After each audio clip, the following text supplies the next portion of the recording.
ne nuk duhet të japim hapësirë askujt që të ndërtoj perceptim se ne jemi të padëshiruar në Shtetet Bashkuara të Amerikës. Përkundrazi, ne dim fare mirë se e kemi një diasporë jashtëzakonshëm. Deri para 5 viteve kemi pas edhe në shtëpinë e bardhë një pjesë lëbuese jashtëzakonshme.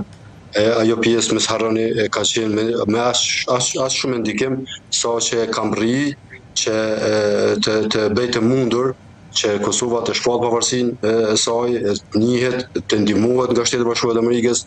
Pra nuk besoj që ky vendim ka të bëj ekskluzivisht vetëm për t'i dhënë përparësi Serbisë dhe për ta goditur Kosovën, edhe pse kur thash që mund të ndodhë që ka të bëjë me një perceptim, është reale për shkak të fërkimeve që kemi pas në vazhdimsi këto 5 vitet e fundit ndërmjet Kosovës zyrtare dhe Shtëpisë së Bardhë.